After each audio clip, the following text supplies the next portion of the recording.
오늘 말씀 보겠습니다. 베드로전서 5장 1절부터 마지막 14절까지 보겠습니다. 신약 성경 382페이지입니다. 너희 중 장로들에게 권하노니 나는 함께 장로된 자요 그리스도의 고난의 증인이요 나타날 영광에 참여할 자니라.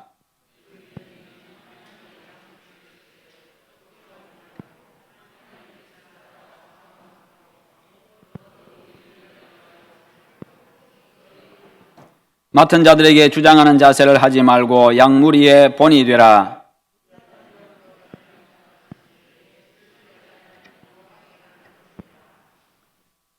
젊은 자들아 이와 같이 장로들에게 순종하고 다 겸손으로 허리를 동이라. 하나님은 교만한 자를 대적하시되 겸손한 자들에게는 은혜를 주시느니라.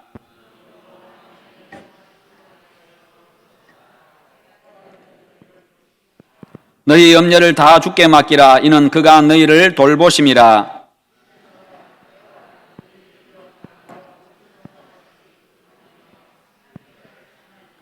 너희는 믿음을 굳게 하여 그를 대적하라. 이는 세상에 있는 너희 형제들도 동일한 고난을 당하는 줄을 알미라.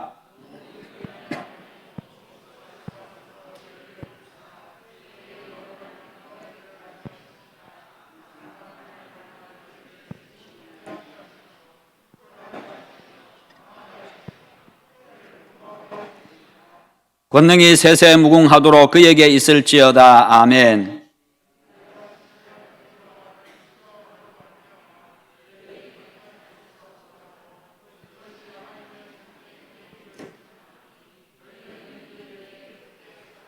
택하심을 함께 받은 바벨론에 있는 교회가 너희에게 문안하고 내 아들 마가도 그리하느니라.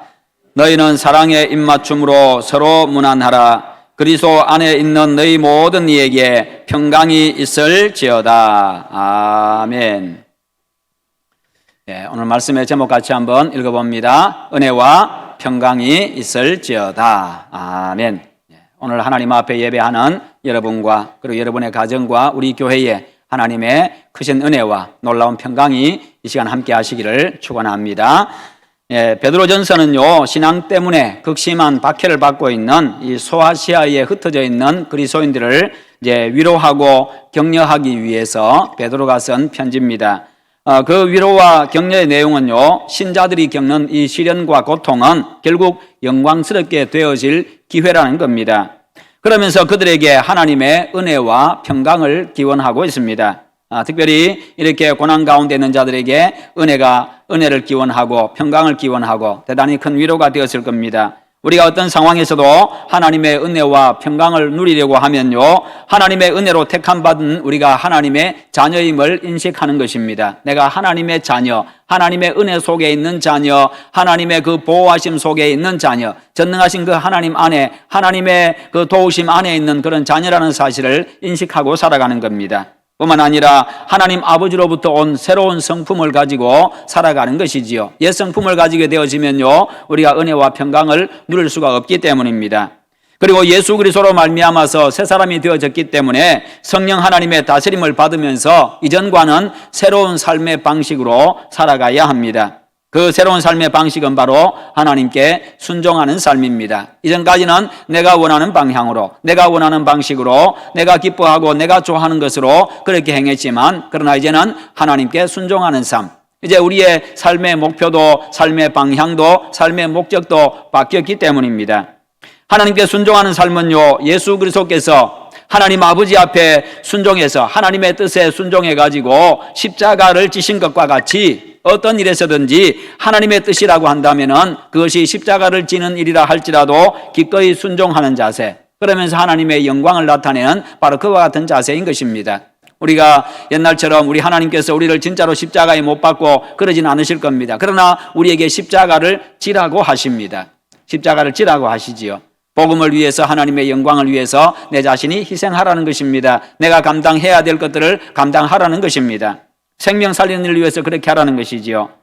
그런 삶에 대해서 베드로는요, 2장부터 4장까지 해서 이런 이야기를 합니다. 악독과 기만과 외식과 시기, 비방, 이와 같은 영혼을 거슬러 싸우는 그런 것들을 제어하고 부부가 서로 화평을 유지하고 한 마음으로 기도하고 성도들 간에 서로 사랑하고 그리고 겸손하게 섬기고 교회를 박해하는 자들에게 복을 빌어주고 선을 행하고 선한 양심을 지키고 예수님의 모범을 따라서 의를 위해서 박해를 받고 뿐만 아니라 영원한 영광에 이르는 약속을 바라보며 선한 행실과 고난을 통해서 의를 증언하고 고난을 이겨내고 하나님의 뜻을 이루면서 하나님께 영광을 돌리고 세상에서의 삶의 방식을 버리고 그리스도인의 삶을 살라 근신하고 기도하고 사랑하고 섬기고 고난과 핍박 가운데서도 예수 그리스도께서 재림하실 때까지 예수 그리스도께서 재림하실 때까지 믿음을 지킴으로써 그때 성취되어질 그 구원의 소망을 가지고 기뻐하고 즐거워하는 삶을 살라 그렇게 말씀하고 있습니다. 그것이 2장부터 4장까지의 내용입니다. 그리스도인의 삶을 이야기하고 있는 겁니다. 소망적인 삶을 그리스도를 바라봄으로 하나님을 바라봄으로 그렇게 소망을 가지고 살라고 그렇게 말씀하고 있는 겁니다. 그러면서 베드로는요 이제 편지를 마무리하면서 성도들이 장차 만나게 될 이 고난 중에서라도 믿음에 굳게 설 것을 권고하고 있습니다. 1절부터 4절에서는요 성도와 지도자가 겸손으로 허리를 동이고 서로가 섬기는 교회가 되라 그렇게 말씀합니다. 서로가 섬기려고 하면 겸손해야만 섬길 수가 있습니다. 겸손이 무엇입니까? 내가 낮아지는 겁니다. 위에서부터 내가 내려오는 겁니다. 하나님께서 예수 그리스도께서 하나님이신 예수 그리스도께서 하늘 보좌를 버리고 이 땅에 내려오신 것처럼 위에서부터 내려오는 것 이게 바로 겸손입니다. 위에서부터 내려오면 어디까지 내려가느냐? 다른 사람들보다도 더 밑에까지 내려가는 것 이게 겸손이라는 것이요. 그렇게 하지 아니하면 진정한 섬김이 안 되기 때문입니다. 내가 낮아져서 다른 사람을 나보다 높이지 아니하면 진정한 섬김이 되지를 않습니다. 왜요? 그렇지 아니하면 내가 남들보다 낫다고 생각되면은 그것이 섬김이 아니라 오히려 그것이 남들에게 베푸는 그런 어떤 자비로운 마음이 아니라는 것이지요. 오히려 남을 나보다 못하게 여기면서 그냥 그들을 도와주는 자로서 우쭐대기가 쉽다는 것입니다. 그렇게 하려고 하면은 지도자는 성도들에게 겸손의 본을 보이고 그리고 섬김의 본을 보이고 성도들은 그런 지도자에게 순복해야 된다. 그렇게 권면하고 있습니다. 하나님은 교만한 자를 대적하시되 겸손한 자에게는 은혜를 주시기 때문입니다. 그래서 하나님께서 우리에게 은혜를 주시기 위해서 늘 은혜를 주시기 위해서 겸손하라. 그래 겸손함으로 서로 섬기라. 그렇게 말씀합니다. 이 말씀에 순종해서 겸손하게 행하면 어떻게 됩니까? 그 결과가 6절에 나옵니다. 하나님의 능하신 손 아래에서 겸손하라. 때가 되면 너희를 높이시리라. 겸손한 사람을 하나님이 높여주신다고 약속하고 있습니다. 이게 바로 겸손한 자의 마지막 결과입니다. 예수님께서 친히 하나님의 본체시지만 하나님과 동등됨을 취할 것으로 여기지 아니하시고 하나님의 보좌를 버리시고 오히려 사람이 되셔가지고 내려오셔서 십자가에 죽기까지 복종하시고 나니까 그 다음에 하나님이 그분의 이름을 높여주셨다. 모든 이름 위에 그분을 높여주셔가지고 모든 사람들로 하여금 그분 앞에 무릎을 꿇게 하셨다. 그렇게 말씀하고 있습니다. 바로 그와 같이 하나님께서 높여주신다는 겁니다. 내가 높아지려고 하면은 교만해집니다. 내가 높아지려고 하면요 꼴불견이 되어집니다. 사람들로부터 눈총을 받습니다. 손가락질 받습니다. 또 시기도 받습니다. 교만해지면 하나님의 은혜가 떠납니다. 하나님의 징계를 받습니다. 그러나 내가 스스로 낮아지면요 하나님이 높여주시는 것이지요. 하나님이 높여주시면요 그 영광은 영원한 겁니다. 겸손하되 하나님의 능하신 손 아래에서 겸손하라. 그렇게 말씀합니다. 하나님의 능하신 손은 무엇입니까? 통치하시는 하나님의 섭리, 특별히 하나님께서 자기 백성을 구원하시고 대적들을 심판하시는 그 능력, 바로 그분 아래에서, 바로 그 손 아래에서, 그 능력 아래에서 겸손하라. 즉 하나님의 권위를 강조하고 있는 겁니다. 사람들을 보고 겸손해지려고 하면요 자꾸만 내가 자꾸 우쭐대기가 쉽고 높아지기가 쉽고요 내 자신을 드러내고 싶어집니다. 저 사람하고 자꾸 비교가 되어지 비교해가지고 내가 좀 나은 것이 있으면 자꾸 드러내려고 합니다. 그러나 하나님의 능하신 손 아래에서 모든 것을 통치하시는 하나님, 우주 만물을 창조하시고 모든 것을 다스리시는 왕이신 그 하나님, 그 하나님의 전능하신 손을 보면요 그 앞에서 누가 감히 교만하게 머리를 들 수가 없다는 것입니다. 그 앞에서 교만할 수 있는 사람은 아무도 없다는 겁니다. 그래서 그분의 다스림을 받으면서 그분의 다스림을, 내 마음의 다스림을 받고 그분의 다스림 받아야 내가 겸손해질 수 있다는 거지요. 전능하신 왕 하나님 앞에서 겸손하라는 이야기입니다. 인간이 하나님 앞에 서야만 진정으로 겸손해질 수가 있습니다. 왜냐하면 하나님 앞에 서면 자신이 얼마나 무능하고 자신이 얼마나 무지하고 자신이 얼마나 무력한지를 깨닫기 때문입니다. 그래서 하나님 앞에 서서 자신을 깨달은 사람은요, 하나님과 사람들 앞에서 결코 교만할 수가 없는 겁니다. 만일 우리가 믿음의 형제들에게 오만하고 무례하고 거만하게 행한다고 한다면 그것은 단순히 사람에게만 하는 것이 아니라 전능하신 하나님을 향해서 우리가 무례하게 행동하는 겁니다. 그분 앞에 내가 교만하게 행하는 것입니다. 우리가 하나님의 은혜를 입어가지고 하나님의 권위에 복종할 줄 안다고 한다면요, 우리는 믿음의 형제들에게 더욱 관대해야 되고 더욱 친절해야 되고요, 더욱 겸손하게 대할 수 있어야 합니다. 그렇게 할 때에 때가 되면 하나님이 높여주신다고 말씀하고 있습니다. 여러분, 여러분의 신앙의 연륜이 한 해 한 해 더해 갈수록, 한 주 한 주 더해 갈수록 여러분 성도들 앞에서, 사람들 앞에서, 믿음의 형제들 앞에 더욱더 관대하시기를 바랍니다. 여러분의 마음이 점점 넓어지고 여러분의 마음이 점점 깊어져 가시기를 바랍니다. 점점 더 친절해져 가시기 바랍니다. 겸손해져 가시기를 바랍니다. 그게 바로 믿음 있는 자의 모습이고 그게 믿음이 자라가는 모습입니다. 그렇게 할 때에 하나님이 높여주시는데, 그렇습니다. 하나님께서 높여주셔야만 진정으로 높아질 수 있습니다. 하나님과 사람들 앞에 겸손함으로써 하나님께서 높여주시는 그 은혜와 영광을 누리시기를 축원합니다. 그러면 하나님 앞에서 겸손은 어떤 모습으로 나타나야 합니까? 7절에 너희 염려를 다 주께 맡기라. 이게 하나님 앞에서 겸손입니다. 내 염려를 다 주께 맡기는 것. 내 염려를 내가 붙잡고 내가 해결하겠다고 바둥거리고 있는 것은요, 기도하지 않는 것은, 맡기지 않는 것은 하나님 못 믿겠다는 이야기입니다. 그냥 내가 해결해야 내가 안심이 되고 내가 붙잡고 있어야 내가 안심이 되고 뭔가 될 것 같고 지금 그런 상황이라는 것이요, 그런 마음이라는 겁니다. 그래서 너희 염려를 다 주께 맡기라. 이게 바로 하나님 앞에서 겸손한 자의 모습입니다. 하나님 앞에 겸손한 사람은 염려를 다 주께 맡깁니다. 맡긴다는 말은요, 옷을 벗어 던지다라는 그런 의미를 가지고 있습니다. 옷을 벗어서 던진다. 내가 입고 있으면 무겁습니다. 지금의 옷들은 다 가볍습니다만은 또 겨울이 되어지고 하면요, 점점 이렇게 외투를 걸치고 하면은 무겁지요. 그런 것처럼 그 거추장스러운 옷을 그냥 벗어서 던지는 겁니다. 그게 바로, 그래서 내 몸에서 분리시키는 것을 이야기하는 것이요. 거기다가 우리가 이 컵에 있는 이 물컵을, 물이 담겨있는 물컵을 이제 엎어버리는 것, 그 상황. 그게 바로 염려를 다 주께 맡기라는 의미입니다. 이 컵을 엎으면 어떻게 됩니까? 물이 한 방울도 남김없이 다 쏟아지는 것처럼 그렇게 내 안에서 나와 그 염려거리를 완전히 분리시키라, 그 말이에요. 그것은 하나님의 선하심과 의로우심과 능력을 전적으로 믿을 때 가능한 겁니다. 하나님께 맡기면 하나님이 그냥 나에게 선이 되게, 유익이 되게, 복이 되게 해결해 주시더라. 하나님께서 다 그냥 맡기기만 하면 하나님이 해결해 주시더라. 바로 거기에 대한 확신입니다. 그리고 하나님께 다 맡기는 것은 하나님이 나와 세상 역사와 만물을 다스리는 왕이요 주인이심을 믿고 인정하는 믿음의 행동입니다. 이것이 진정한 겸손입니다. 내가 주인이 아니고 내가 왕이 아니고 하나님이 주인이요 왕임을 인정하는 행위라는 것입니다. 왜 그렇게 해야 합니까? 이는 그가 너희를 돌보심이라.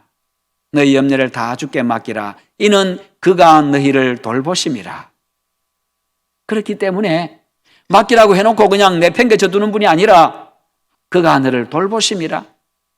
우리 주께서 해결하신다는 겁니다.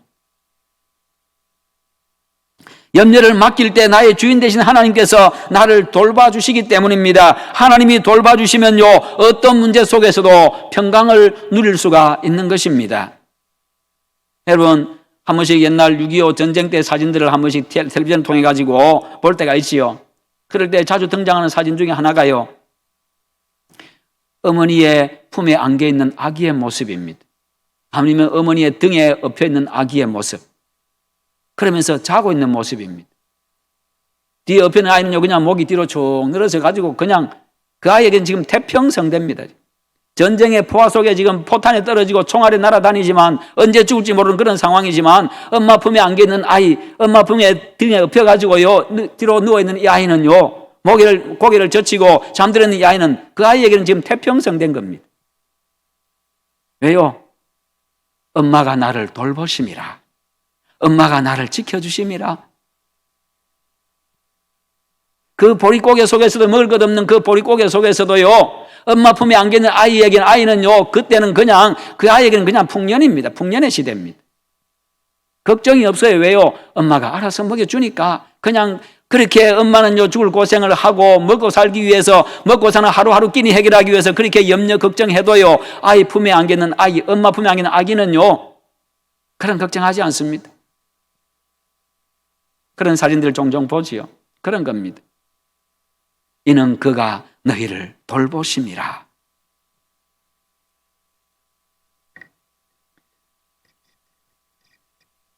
여러분, 여기서 돌보심은요 보편적인 돌보심이 아닙니다.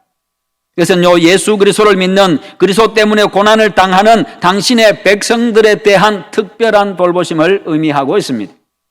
하나님의 통치의 능력과 선하심과 의로우심을 믿고 모든 염려를 맡김으로 하나님의 특별한 돌보심을 받고 하나님이 주시는 은혜와 평강을 누리시기를 축원합니다. 이어서 베드로는요 서신을 마치면서 종말론적인 언급을 통해 가지고 성도들이 이 세상에서 싸워야 될 싸움의 성격을 밝히고 있습니다. 그것은 바로 맹렬하고도 강력한 원수인 이 사탄과 악한 영들과의 영적인 전쟁입니다. 그래서 그들을 대적할 수 있는 용기를 가지라고 지금 격려하고 있습니다. 왜냐하면 성도들이 싸워야 될 싸움은요 혈과 육으로 하는 것이 아니라, 우리의 혈기로 하는 싸움이 아니고, 사람들과 그냥 육체적으로 부딪혀서 싸우는 주먹질하는 그런 싸움이 아니고, 사자처럼 날뛰면서 성도들을 잡아먹으려고 하는 이 마귀와의 싸움이기 때문입니다. 그리고 영적인 전쟁이기 때문입니다. 근신하라 깨어라, 너희 대적 마귀가 우는 사자같이 두루다니며 삼킬 자를 찾나니 너희는 믿음을 굳건하게 하여 그를 대적하라. 이는 세상에 있는 너희 형제들도 동일한 고난을 당하는 줄을 알미라. 마귀를 사자에 비유하는 것은요 마귀가 그만큼 사나워가지고 감당하기 쉽지 않기 때문입니다. 그는 마귀를 그리스도인의 대적이라고 부름으로써 성도들은 계속해서 마귀와 싸워야 한다는 것을 일깨워주고 있습니다. 우는 사자같이, 대적 마귀가 우는 사자같이 두루 다닌다고 이야기합니다. 지금 배가 고파가지고 잡아먹지 아니하면, 지금 눈앞에 있는 저 목표물, 저 짐승을 잡아먹지 아니하면 자기가 죽어야 되는 그런 상황. 얼마나 간절하겠어요. 이 마귀도, 이 사자가 얼마나 간절하겠습니까? 그러니까 죽을 힘을 다해가지고 그 먹잇감을 잡아먹는다는 겁니다. 그러면서 두루 다닌다. 그야말로 온 세상에 다 다닌다 그 말입니다. 어느 한 사람도 마귀와의 이 마귀의 목표물에서 제외된 성도는 한 명도 없다는 겁니다. 두루 다닌다. 그런 상황이라는 것이지요. 우리의 상황이 바로 그런 상황이라는 것입니다. 그래서 계속해서 마귀와 싸워야 되는 그런 상황. 마귀와의 싸움은 어떻게 하는 것입니까? 하나님을 경배하고 예수 그리스도에 대한 신앙을 고백하고 말씀대로 사는 것입니다. 그렇게 할 때 우리는요 승리의 깃발을 흔들면서 승전가를 부를 수 있습니다. 영광 영광 할렐루야, 영광 영광 할렐루야, 영광 영광 할렐루야, 곧 승리하리라. 할렐루야. 예. 날마다 여러분 이 영광의 이 승전가를 부르시기를 축원합니다. 여러분 그리스도 안에 승리는 바로 보장되어 있기 때문입니다. 그리스도 안에서 우리 승리는 이미 보장되어 있습니다. 그냥 대적하면 싸우기만 하면 이기게 되어 있습니다. 베드로는 성도들이 영적 전쟁에서 승리하도록 세 가지를 명령하는데, 첫째는 근신하라. 이것은 맑은 정신으로 자신을 돌아보고 맑은 정신으로 비울 거 비우고 정리할 거 정리하고 맑은 정신으로 당면한 문제가 무엇인지, 내가 지금 당면한 문제가 무엇인지, 내가 지금 어떤 문제에 지금 봉착해 있는지, 그리고 내가 싸워야 될 대적이 누구인지, 어떤 존재인지 분명히 의식하는 것입니다. 이게 바로 근신하는 겁니다. 그렇지 아니하면 대적이 누구인지 모르면요, 사람하고 싸웁니다. 대적이 누구인지 모르면요, 성도들끼리 헐뜯고 싸웁니다. 자신을 돌아보고 영적으로 깨어있음으로 올바른 판단하는 것, 이게 바로 근신하는 것입니다. 두 번째는 깨어있으라고 했습니다. 세속적인 관심사로 인해 가지고 영적인 무감각과 무능력에 빠지는 것을 경고하고 있는 겁니다. 그렇게 빠지지 말라는 겁니다. 하나님과 하나님의 뜻을 아는 지식을 더함으로써 예리한 영적 분별력을 가지라는 겁니다. 그래서 사탄의 공격에 더욱더 예민하게 반응하고 빈틈없이 준비하라. 이게 바로 깨어있는 겁니다. 우리가 깨어서 부단히 경계해야 되는 이유는요, 마귀가 우는 사자와 같이 계속해서 삼킬 자를 찾아서 두루 다니고 있기 때문입니다. 마귀의 목적은 그리스도인들을 무너뜨리고 사망에 이르게 하는 데 있습니다. 그러므로 우리가 늘 깨어서 경계하고 준비해야 하는 것입니다. 마귀가 나에게 다가왔다가도 나를 보고는, 내 상태를 보고는 그냥 포기하고 물러가는 그런 여러분들, 강한 믿음의 용사들, 그리스도의 용사들 다 되시기를 축원합니다. 셋째는 믿음을 굳건하게 해서 그를 대적하라고 말씀하고 있습니다. 오직 믿음 안에 있을 때만 성도들은요, 강력한 적을 대적해서 이길 수가 있습니다. 내 힘으로는 이길 수 없는 것이 사탄입니다. 그래서 믿음 안에 있을 때, 예수 믿는 믿음을 가지고, 굳건한 믿음을 가지고 있을 때, 하나님의 말씀대로 사는 그 삶의 능력을 가지고 있을 때, 그럴 때 비로소 마귀가 다가올 때 하나님의 말씀으로 대적할 수가 있는 겁니다. 예수님만이 구원자임을 믿는 믿음, 예수 믿으면 구원받는다는 믿음, 그리고 주께서 함께 하셔서 반드시 승리하게 해주심에 대한 그런 확고한 믿음을 가지고 대적하는 것이지요. 만일 믿음이 흔들리거나 자신의 육신의 힘과 용기로 대적하면요, 결국은 패배하고 맙니다. 마귀와의 싸움은 나 혼자가 아니라 하나님의 모든 자녀들과 함께 고난의 싸움을 하고 있습니다. 우리 성도들은요, 하나의 믿음의 공동체입니다. 그래서 우리는 다 함께 한 마음으로 마귀와 지금 대적하고 있는 겁니다. 개인적으로도 하지만은, 그러나 교회 공동체로서, 하나의 공동체로서 또 그렇게 대적하고 있는 거지요. 이 땅에 살고 있는 성도들의 고난은요, 자기 혼자만 받는 고난도 아닙니다. 자기 혼자만 고립되어 있는 그런 상태도 아닙니다. 믿음의 동력자들이 있습니다. 함께 전쟁하는 믿음의 용사들이 옆에 같이, 전우들이 같이 있습니다. 함께 힘을 북돋우고, 함께 위로하고, 함께 격려하고, 함께 세워주고요, 함께 등을 밀어주고, 그렇게 싸우는 겁니다.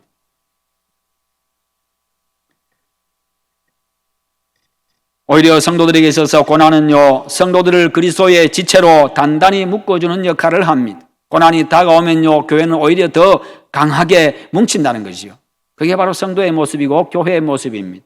교회의 역사가 바로 그런 역사였습니다. 그래서 박해가 가해지면 가해질수록 겉으로 보기에는 점점 교회가 약화되어져 가는 것 같고, 교회가 사라져 가는 것 같고, 소멸되어져 가는 것 같은데, 오히려 그 고난의 시간이 지나고 나면요, 그게 오히려 더 폭발해가지고, 숨어있던 것이 폭발해가 나중에는 더 크게 부흥되어 있는 그런 모습을 보게 됩니다.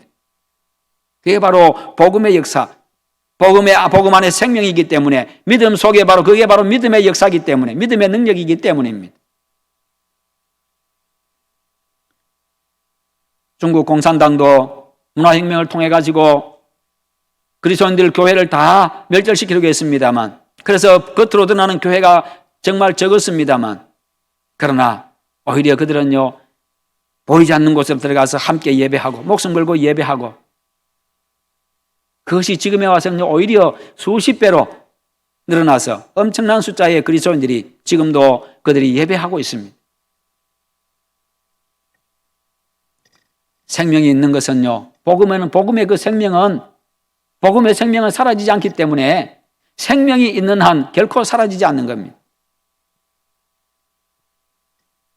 그리고 고난을 통해서 그리스도와 더 깊이 교제하게 되고 믿음이 깨끗하고 순수하게 되어집니다. 이런 점에서 성도들의 고난은 헛된 것이 아니라 승리의 원동력입니다. 그리고 성도들의 고난은요, 시련과 고난이 끝나는 예수 그리스도의 재림의 날을 대망하게 하고 영원한 천국을 소망하며 살게 만들어줍니다. 그래서 베드로는요, 모든 은혜의 하나님 곧 그리스도 안에서 너희를 부르사 자기의 영원한 영광에 들어가게 하신 이가 잠깐 고난을 당한 너희를 친히 온전하게 하시며 굳건하게 하시며 강하게 하시며 터를 견고하게 하시리라. 그렇게 성도들을 격려하고 있습니다. 그리스도 안에서 우리를 구원하신 하나님께서 불같은 시험을 통해서 성도들을 온전하고 굳건하게 하고 강하게 하고 교회를 견고하게 하실 것입니다. 이처럼 하나님은요, 당신의 백성들이 어떤 상황에 처해 있든지 은혜를 베푸시는 분이십니다. 모든 것을 선이 되게 하시는 분이십니다. 그 하나님의 은혜는 영원합니다. 그러므로 그 하나님께 항상 소망을 두시기를 축원합니다. 하나님 바라보면요, 소망이 생겨나고 하나님 바라보면요, 이길 힘이 생겨나는 겁니다. 우리가 잠깐 고난을 받는다고 해서 하나님의 은혜가 수포로 돌아가는 게 아닙니다. 때문에 우리는 기쁨에 가득 찬 확신을 가지고 우리의 염려를 하나님 앞에 맡길 수가 있는 겁니다. 베드로는 이와 같은 하나님의 놀라운 은혜에 압도되어 가지고요, 경배하지 않을 수가 없었습니다. 그래서 그는 찬송하며 선포합니다. 권능이 세세무궁하도록 그에게 있을지어다. 이 놀라운 하나님의 은혜를 생각하니까 하나님을 찬송하지 않을 수 없었습니다. 여기서 권능은요, 힘과 능력과 권력을 의미합니다. 통제하는 능력, 지배하여서 계속 유지하는 하나님의 그 통치의 능력을 의미합니다. 이 하나님의 이와 같은 능력이 우리의 구원이 얼마나 확실하고 얼마나 흔들림이 없는가를 확신할 수 있는 근거가 된다는 거지요. 그래서 절대로 낙심하지 말라는 겁니다. 극심한 고난 가운데 있지만, 박해 속에 있지만 이런 하나님이니까 낙심하지 말라는 거지요. 예수 그리스도를 죽은 자 가운데서 살리신 하나님의 권능이 바로 성도들의 소망이고 확신의 근거입니다. 때문에 베드로는요, 하나님의 권능으로 인해 가지고 기뻐하고 있습니다. 하나님의 구원의 능력과 통치하는 권능은 전능하시고 영원하시기 때문입니다. 따라서 모든 하나님의 자녀는요, 여기에 대해서 아멘으로 화답하게 되고 권능의 하나님을 찬양하게 됩니다. 베드로는 이 편지를 끝맺으면서 성도들에게 내가 신실한 형제로 아는 실로안으로 말미암아 너희에게 간단히 써서 권하고 이것이 하나님의 참된 은혜임을 증언하노니 너희는 이 은혜에 굳게 서라. 그렇게 격려했습니다. 그는 박해로 인해 가지고 흩어져 있는 하나님의 백성들을 권면하고 그들에게 용기를 불어넣고 있는 겁니다. 그들은 곧 불같은 시련에 직면할 것이지만 베드로는 그들에게 그리스도 안에 있는 확실한 소망을 제시하고 있는 것이요. 그러니까 결코 낙심하거나 믿음에서 떠나지 말라는 겁니다. 너희들 예수 믿는 그 믿음 절대로 버리지 말고 그 믿음 안에 끝까지 믿음을 지키라는 것이요. 이게 바로 죽도록 충성하라 그 의미입니다. 죽도록 충성하라. 죽도록 죽기까지 죽는다고 할지라도 믿음의 자리에 굳게 서 있으라, 이 말이 죽도록 충성하라는 그 말씀의 바른 의미입니다. 뼈 빠지게 와서 교회 와서 그냥 뼈가 으스러지도록 와서 교회 와서 땅 파고 나무 심고 그런 의미가 아니라 하루 종일 교회 와서 그냥 하루 종일 그냥 죽도록 그냥 열심히 일하고 집에 가서 아이고 죽겠네 그렇게 하는 게 그런 의미가 아니라 극심한 고난 속에서도 죽음의 위협 앞에서도 끝까지 그 믿음을 지키라. 이게 바로 죽도록 충성하라는 의미입니다. 오늘 지금 베드로가 그렇게 말씀하고 있습니다. 왜요? 구원의 날이 있기 때문에. 우리에게는 구원의 소망이 있기 때문에. 주님이 함께 하시고 하나님의 은혜는 영원하기 때문에요. 우리의 받는 고난은 잠깐이지만 하나님의 은혜는 영원하기 때문에.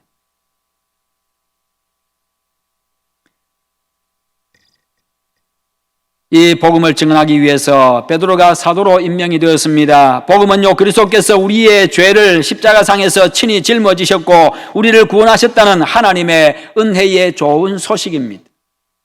예수 그리스도의 구원, 십자가 구원, 이게 바로 복음입니다.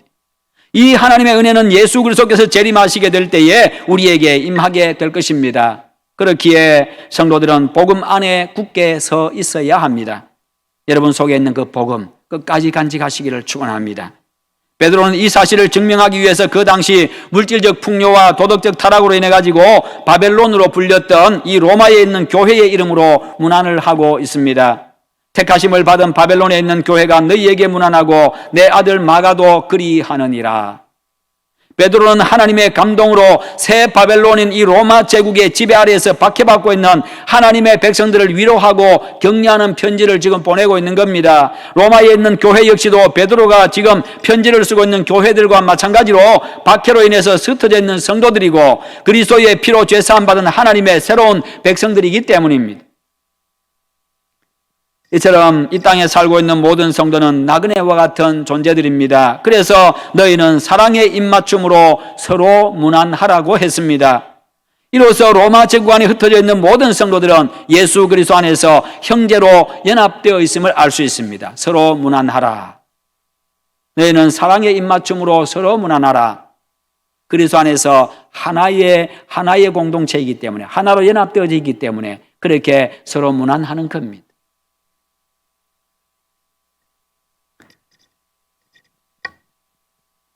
이처럼 모든 성도들이 그리스도 안에서 한 몸임을 확인시켜준 베드로는 이 편지를 시작할 때와 마찬가지로 그리스도의 이름으로 평강의 복을 선포함으로써 이 편지를 마치고 있습니다. 그리스도 안에 있는 너희 모든 이에게 평강이 있을지어다.